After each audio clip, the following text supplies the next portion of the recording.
What is going on, guys? It is Bucky and welcome to your 33rd JavaScript tutorial. And in this tutorial we're going to be going over how to add array elements using a loop.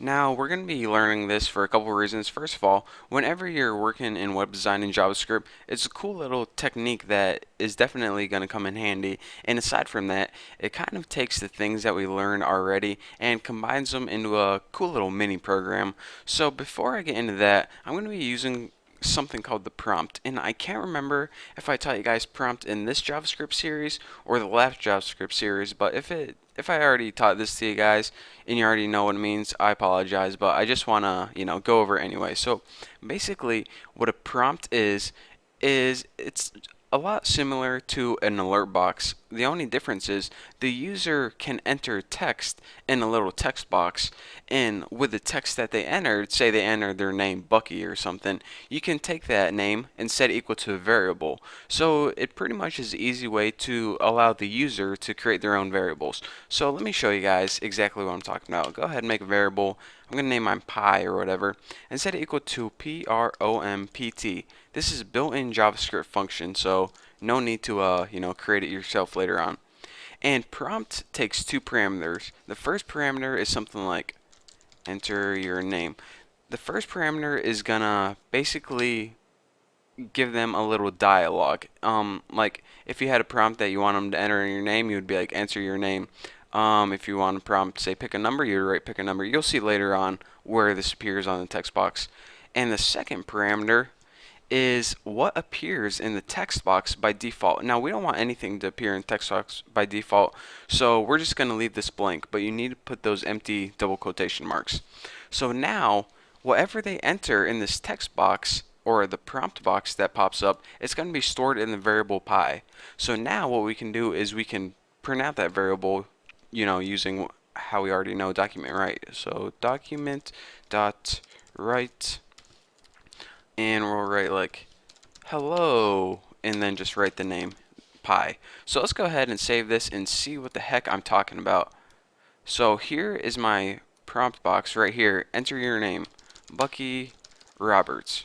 Okay, and now it says hello Bucky Roberts. Simple enough. So like I said, it's basically a prompt box that gives the user a dialogue such as enter your name, and by default if you leave the second parameter empty, just double quotation marks, nothing's going to appear in here. But you can put something in there by default like enter text here. That's like one of the common techniques. But anyways, I just wanted to show you guys what a prompt box was so you guys aren't lost whenever I teach you guys this new technique.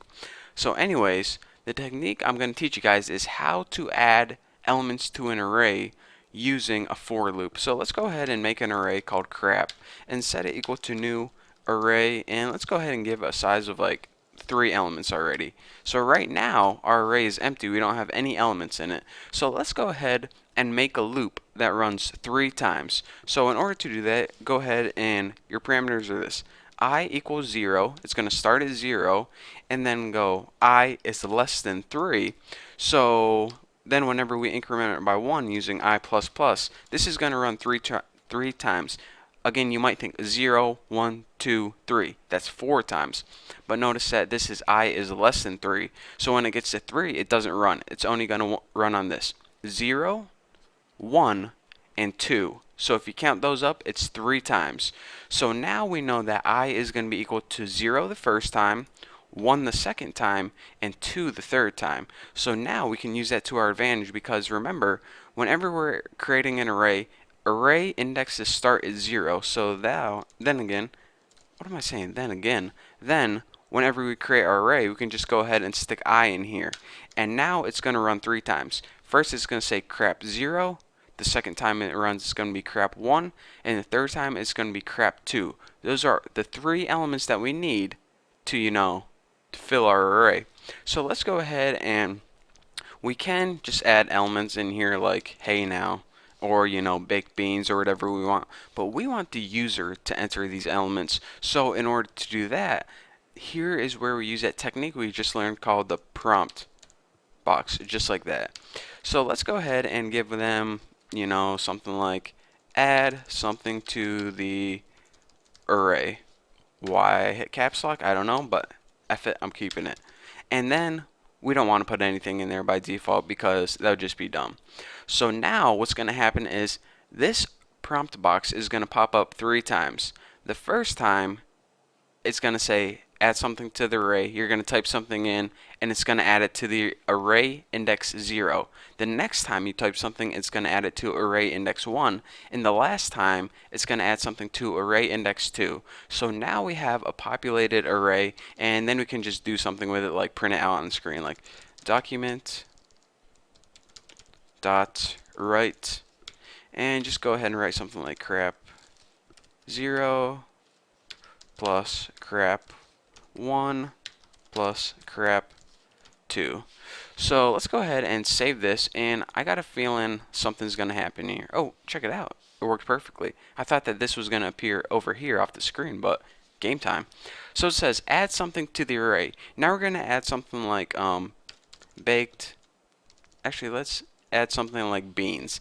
And then we press OK, and that beans right now is stored in array 0. So now it runs through the loop again, add something to the array, and add something like candy. So we press OK, and now candy is stored in array 1.